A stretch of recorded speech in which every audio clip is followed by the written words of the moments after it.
بسم الله الرحمن الرحيم الحمد لله رب العالمين والصلاة والسلام على أشرف الأنبياء والمرسلين نبينا وحبيبنا محمد صلى الله عليه وسلم وعلى آله وأصحابه أجمعين أما بعد.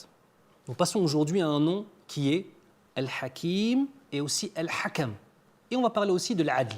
Ah, ça fait plein de noms. Quelle est la définition du nom d'Allah Azza wa Jal? Al-Hakim, celui dont la sagesse est absolue, parfaite et infinie. C'est-à-dire que par essence, tout ce que fait Allah porte une sagesse. Pas une sagesse potentiellement vraie ou fausse. Parfaite, infinie, et qui prend en compte toutes les dimensions. Parce que sa hikmah est basée sur sa connaissance, sur le ilm d'Allah subhanahu wa ta'ala. Le ilm, sa connaissance de la prédestination, sa connaissance de ses créatures, sa connaissance de la relation entre l'adorateur et l'adoré qui est Allah Azza wa Jal.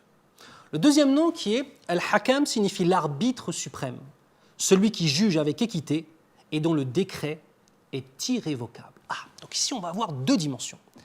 La première dimension c'est la sagesse. Allah Azza wa Jal nous dit Alaysa Allahu bi ahkamil hakimin. Ce qui signifie dans le sens Allah Azza wa Jal n'est-il pas le plus équitable des juges? Et d'ailleurs, quand on récite ce verset, et que nous ne sommes pas dans une prière obligatoire, une nafila, on dit « Bala ya Rabbi » si, bien sûr, ya Allah, tu es le plus équitable de tous les juges. Pourquoi? Parce que tout est basé sur sa sagesse. Deuxième élément, Al-Hakam.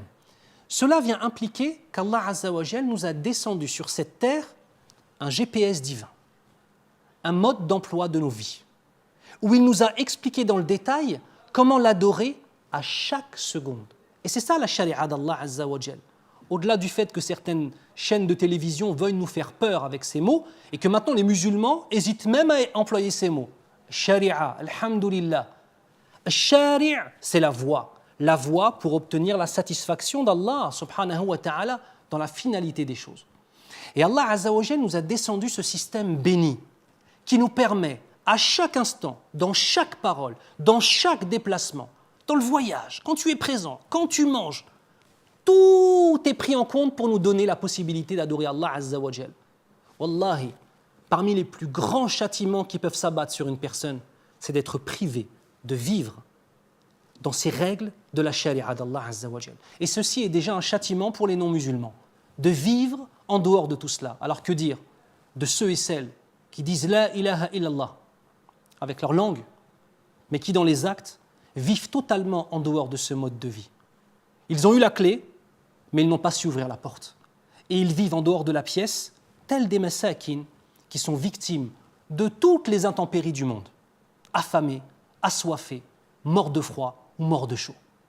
Alors que le musulman, al-fatin, al-qayyis, intelligent, pertinent, il comprend que cette voie, c'est notre voie.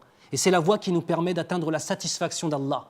Et ceux et celles qui ne veulent pas se soumettre à cette voie-là, ils ont un nom qui est très simple, les innovateurs. Et les innovateurs ne sont que des personnes qui vous emmènent au feu. Et ça, c'est ton choix, mon frère. C'est votre choix, ma sœur. À partir du moment où vous aurez des gens qui vous ramèneront une voie qui n'est pas celle de la voie d'Allah, de la soumission au Coran et à la Sunna, sachez que ces gens sont en train de vous rapporter une voie qui est celle de la soumission à votre propre âme et à vos propres passions. Nous retournons au Hakim, Al-Hakim et Al-Hakam et Al-Adl, la justice. La sagesse absolue d'Allah Azza wa Jal, dans toutes ses prises de décision et dans tout ce qu'il nous amène, est basée sur sa justice divine. Vous pourriez dire, mais alors attends, je ne comprends pas, Oustad. Ça signifie que moi, lorsque quelqu'un m'a volé, lorsque quelqu'un m'a fait du mal physiquement, lorsque, il y a dans cela de la justice et il y a dans cela de la sagesse. Ne te limite pas à la vision d'ici-bas, pense à la vision de l'au-delà. Et oui, effectivement, Allah Azza wa Jal t'a éprouvé par d'autres personnes afin que ces personnes qui ont fait du mal, puissent par la sagesse d'Allah Azza wa Jal et sa justice goûter au châtiment au jour du jugement. Et toi, d'avoir patienté, d'avoir su prendre ce dhulm, cette injustice, tu trouveras auprès d'Allah Azza wa Jal des montagnes et des montagnes de lumière.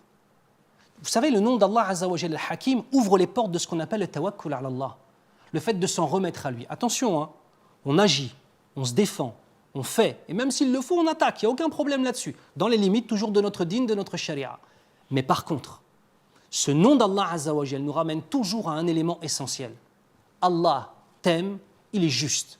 Et ta récompense t'attend, qu'elle soit ici-bas ou dans l'au-delà. Inch'Allah ta'ala. هذا وصلى الله على محمد وعلى آله وأصحابه أجمعين والسلام عليكم ورحمة الله وبركاته حياكم الله